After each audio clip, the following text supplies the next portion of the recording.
I don't know about you, but this is a gospel passage that I've heard many times in my life. And I think the biggest association I have with it is reconciliation. In our gospel tonight, Jesus gives us a memorable image of forgiveness and reconciliation in the parable of the Prodigal Son. We hear of these two brothers. The younger son asks for inheritance from his father. His father willingly gives it to him, trusting him, and then he travels to a distant country where he squanders it all in a selfish lifestyle. A famine strikes, and he is left to tend pigs on a farm. In the middle of his suffering, he recalls how his father treats his servants with dignity. He then decides to return home, knowing very well that he has lost his place as a son, his inheritance, and his dignity as part of the family. He is hoping to be accepted, even as a servant. But what do we find in our gospel tonight? His father sees him coming from a long way off. The son pleads his case, believing that he is not worthy to be here in front of his father. How does his father react? Does he turn him away? No. He embraces him, holds him, kisses his feet. He is filled with compassion and joy that his son has returned to him. They celebrate with a slaughtered calf and have a great feast. On this Laetare Sunday, we see a rose vestment. In Latin, laetare means rejoice. So as the father rejoices with his son, we as a community rejoice also in this celebration. Now remember that second son, the elder one? He was really upset and angry that his father allowed his younger son to return, even though he thought he had been faithful and served him all of these years. He was blinded by his own anger that he couldn't see the call to reconciliation for his younger brother and fully participate in the feast. In our second reading today from St. Paul to the Corinthians, St. Paul reminds us that we are ambassadors for Christ, as if God were appealing through us. We rise each day and are called to do the work of justice and reconciliation, even if it is difficult. This Lenten season is an opportunity for us to remember the gifts that we might have squandered and return to the love of God, particularly in the sacrament of reconciliation. Today, just this morning actually, our second graders preparing for First Communion this year celebrated the sacrament of reconciliation for the first time. In my role, this is always a joyous celebration. As part of that service, they were asked to reflect on those times where something got in the way of them, between them and Jesus. And so I ask you these same questions. Is there anything separating you and Jesus? Have there been times you've forgotten God in your life? Have we gone away from God and not returned to God, like the first son? Do we believe that we are worthy of God's love and mercy? Do we sulk and believe others are not worthy of forgiveness and mercy, like the second son? How can we move towards embracing others, not just as a servant, but as family?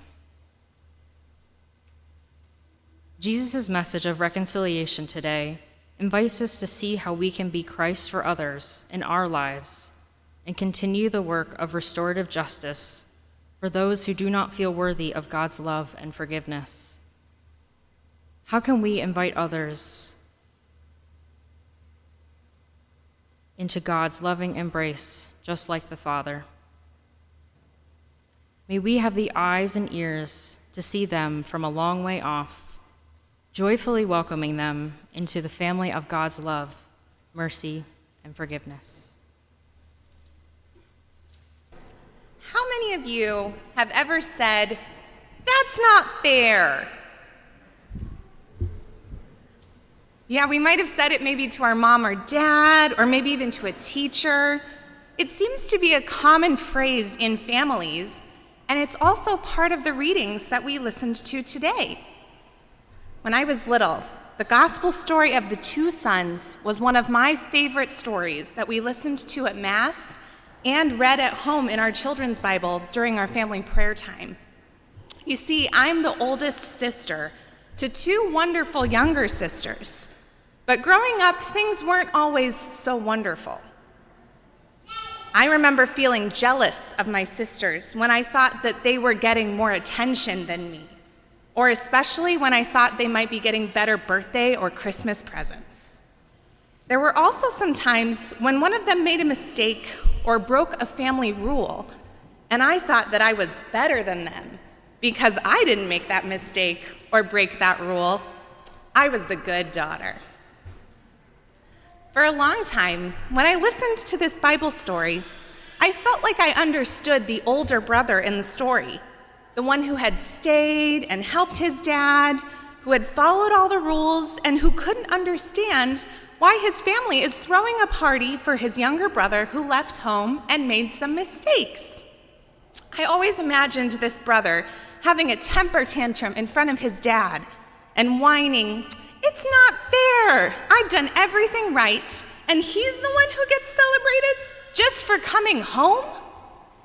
However, the older brother in this story is making a big mistake too. He thinks that his father doesn't have enough love and attention to go around. That if his family makes such a big deal celebrating his brother's wonderful return home, that there might not be any attention, any love, or any party left for him. The older brother is jealous of the love and mercy his dad is showing to his younger brother. What Jesus wants us to understand in this story, though, is that God's love, just like our mom and dad's love, doesn't work like that. We don't need to be jealous of the love and attention others receive, because God offers God's love in abundance, which is a big word, which means that God's love will never run out. When the father in the parable forgives his son for leaving their family and making mistakes, he is showing both of his sons how he will always love them and always forgive them, no matter how many or how big the mistakes they make. And the same goes for God's love for us. It is generous beyond measure, and we are invited to accept it without jealousy, because we know that God's love for another person does not mean that God loves us any less.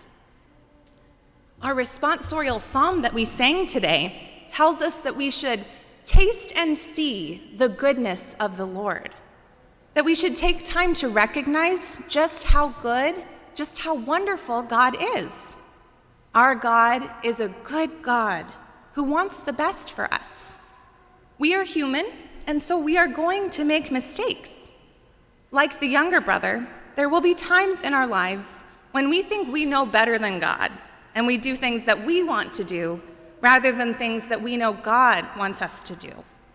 Things that can hurt our relationship with God sometimes. We are also going to be like the older brother, and we're going to have moments where we feel jealousy. But God has given us the most important gift in these moments, the gift of reconciliation. I hear that some of you participated in your first reconciliation yesterday. Did any of you do that? Raise your hand if you had your first reconciliation. I see some hands. Oh, so exciting. Raise your hand if it was like the best thing ever. It was so cool. Good call.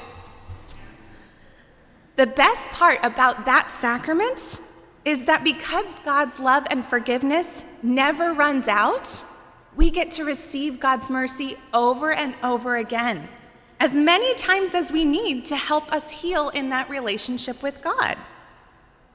The same can be said for our relationships with others, our friends, our family, other members of our community. Forgiveness is an important gift that we can give one another when we make mistakes or others make mistakes that hurt us. So let us all remember to give and receive this gift of forgiveness with the same kind of love that God has for us, the kind that will never run out. Do you ever wonder what happened the next day when the party was over? I realize that the gospel story of the prodigal son is a parable that Jesus told and not a historical event. But that doesn't keep me from imagining how things might have gone after the fattened calf was eaten and the dishes were done and the guests went home. Did the younger son come down to breakfast the next day expressing, "Wow, that was a great party last night"? And did the older son give him the side eye and say, "You have no idea"? Or did the younger son come down half expecting the other shoe to fall now that everyone was gone and it was the three of them again? Did he half expect his father to assign him to the cowshed and the older brother to lord it over him? We're left to imagine because we never hear what becomes of the brothers. But clearly the story is not about them, it's about the Father. Recall that today's gospel starts with the Pharisees wondering why Jesus eats with tax collectors and sinners. And I believe that Jesus is telling the Pharisees that they should join in and be glad that tax collectors and sinners wish to hear from him about the Father's mercy and love. Some have said that the story is better called the prodigal father, because the father's extravagance towards the younger son. And as for us, we might think it's all well and good for God to be overgenerous. But what about us? What are we supposed to be doing? Turning again to the older son, he's got to be wondering what will happen with the remainder of his father's estate. Is he expected to share it again with his newly returned sibling? Is he to trust someone who has proven to be untrustworthy? Forgive someone who's denied any obligation to father or family? If you think about it, the younger son doesn't even show much remorse. It looks like he got hungry, practiced his lines, and returned home. There's no sign of major transformation. If the younger son were my brother, I admit I would be suspicious. It would be difficult to welcome him back to the fold. Rather, I might want him to make his way far away from us. Now, last week, Father Jerry identified the readings as speaking of sin, and this week the theme is reconciliation. And just as sin is not simply the occasional bad thing we do, reconciliation is not just the moment of forgiveness. Sin is better understood as the damage we do to one another and our relationships, sometimes over the course of years, decades, and even centuries. And reconciliation is about repairing those relationships, which is also going to take time. Furthermore, while it may take only one side to forgive, it takes both sides to reconcile. In order to bring any relationship to a new place, both parties need to be involved. And that's perhaps exactly what makes reconciliation so difficult. In our world today, we see too many relationships in need of reconciliation. On the political front, certainly between Democrats and Republicans, between conservatives and liberals, and even between the vaccinated and the unvaccinated, and most markedly between Russia and perhaps most of the rest of the world. Layer onto these racial divides, gender and sexual divides, all of which have thrown our associations out of balance for ages and ages. These divisions affect civil society, but they also affect private life. And how are we to reconcile all of that? In some ways, it's easier to remain divided, go to our own corners and lick our wounds and hang out with people like us and talk about those other people over there. As difficult and unpleasant as divisions may be, we become so used to them we can't imagine living without them. Perhaps, like the Israelites today, They may not have liked a 40-year diet of manna, but were probably scared to start relying on anything else. Our patterns become embedded in who we are. We trust them because it is what we know. But division begets division, and distrust engenders more distrust. And because we fail to reconcile, we continue to sin. Someone, somehow, has to do something differently. For reconciliation to happen, someone needs to try something different, to engage across that divide and begin to work for repair. For if any one of us is left to repair the damage alone, we usually end up repeating the mistaken patterns we know, or making token efforts and wonder why the other isn't satisfied. On our own, we cannot sufficiently understand the other, and reconciliation remains out of reach. Likewise, we can't expect others to be able to read our minds and hearts. In the gospel story, the older son becomes angry and probably jealous because he never even got a young goat to feast on with his friends, which makes me wonder if he ever even asked, or did he just expect his father to know his desires? Even if we may wish it to be otherwise, we all have to learn to express our hopes and desires so others can hear them. In our culture, which promotes ostracizing anyone who has harmed us, reconciliation, I believe, is an act of courage and hope. Admitting that we are wrong takes humility, and admitting that I have been wrong shows vulnerability. Admitting either creates the possibility for something new to emerge. So all of that are acts of courage as well as hope.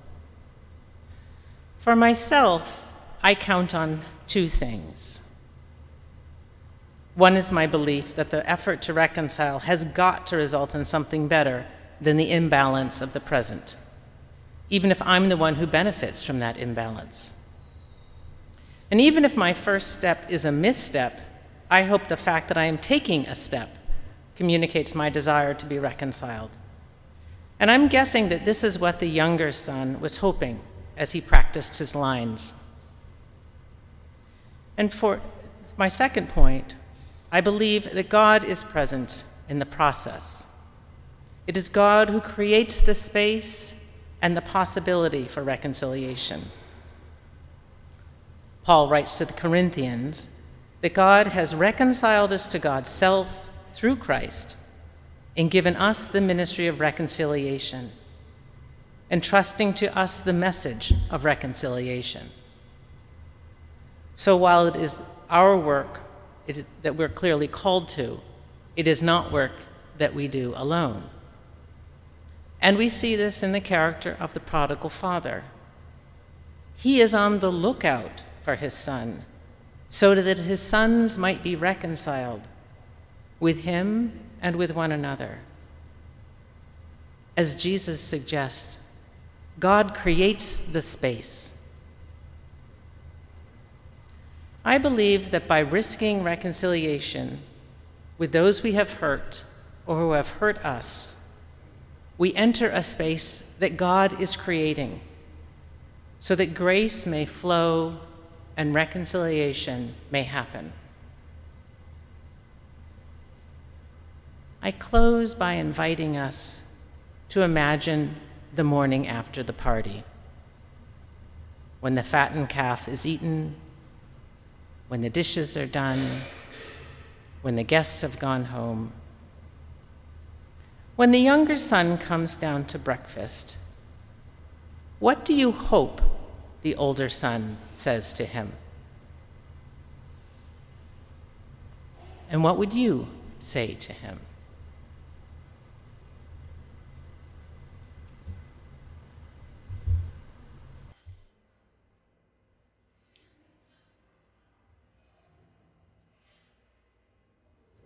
Buenas tardes.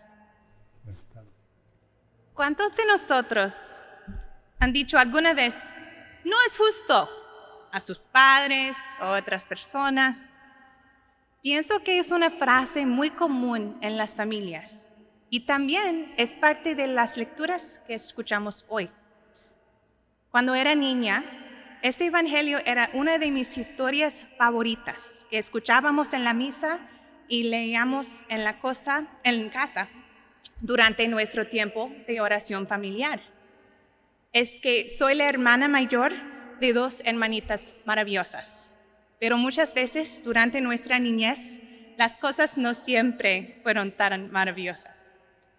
Recuerdo que me sentía celosa de mis hermanas cuando yo pensaba que ellas estaban recibiendo más atención que yo, o especialmente cuando pensaba que recibían mejores regalos que yo en sus cumpleaños o en la Navidad.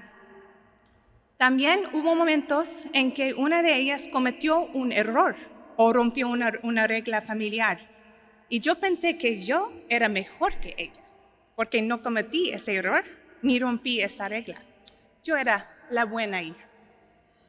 Por muchos años, cuando escuchaba esta parábola, me relacionaba con el hermano mayor de la historia, el que se había quedado y ayudado a su padre, el que había seguido todas las reglas y que no podía entender por qué su familia organizó una fiesta para su hermano que se fue de casa y cometió algunos errores.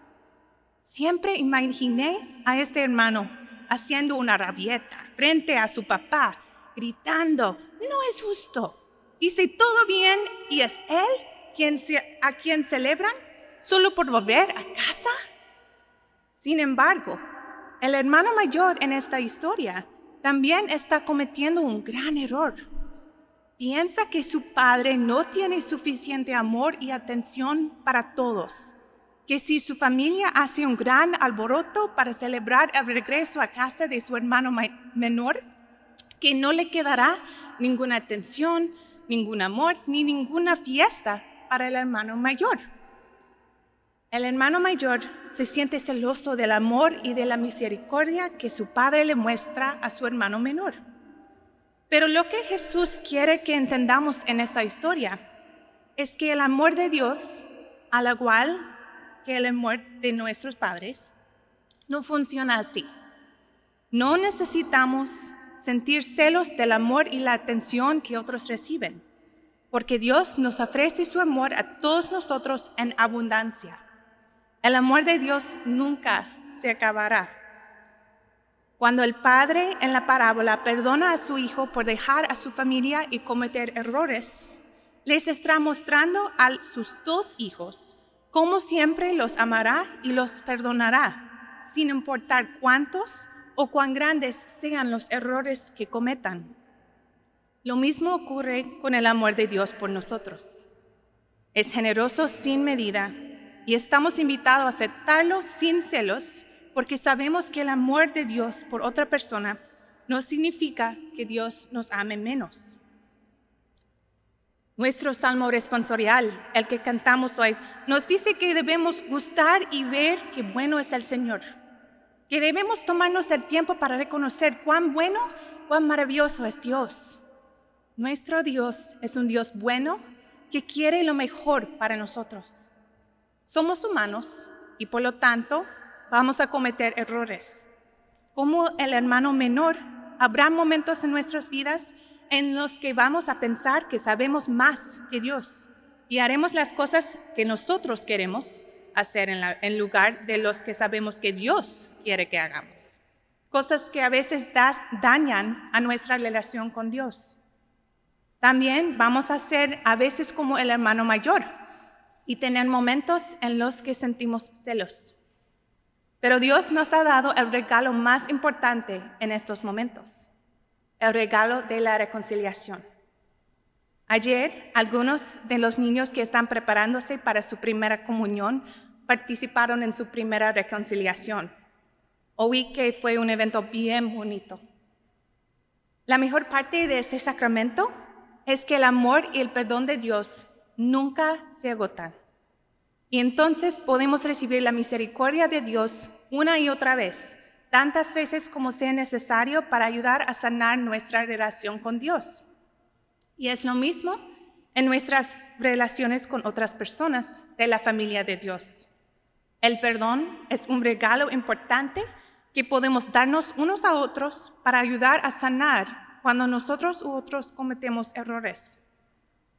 Así que recordemos todos dar y recibir este regalo del perdón con el mismo tipo de amor que Dios tiene para nosotros, por nosotros.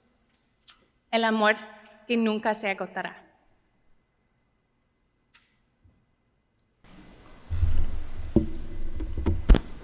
Good afternoon. My name is Ellen Modica. I've been a parishioner here for a number of decades at this point. I've been involved in a number of different ministries during that time, including as a Eucharistic minister and as a catechist with the RCIA program. I'm very pleased and happy and grateful that Father Joe has offered the opportunity to me and several other women parishioners to preach this weekend as part of our celebration of Women's History Month. There's a strong thread about reconciliation and celebration that runs through all of our scripture readings today.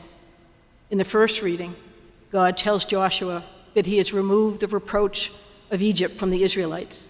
They have returned to the land that was promised to them by God and are finally able to celebrate the Passover there. Paul uses versions of the word reconciliation 5 times in the passage we just heard and says that we have been given the ministry of reconciliation. And then comes the gospel story of the lost son, or as it's more commonly called, the prodigal son, perhaps one of the most well-known stories that speaks to God's infinite ability to love and to forgive. I know this parable has a reputation for being a bit overused, particularly at reconciliation services, but I have a great fondness for it, so I always appreciate hearing it. And there is so much in this story, so many layers, that it can be enlightening to dig deeply into it and remind ourselves of some of the truths that are there. The first indication we have of the great love the Father has for his younger son comes when the son asks for his share of his inheritance. In reality, the younger son wouldn't have had any part of his father's estate coming to him. In that time, the eldest inherited everything, so the father's generosity here was astounding. In fact, one of the definitions of the word prodigal is extremely generous or lavish. And by that definition, perhaps this story should be referred to as the prodigal father. A little further in the parable, when the son is making his way back home, we hear that the father caught sight of him when he was still a long way off. And when he sees him, the father's heart is overjoyed, and he bursts out of the house, running to meet his son.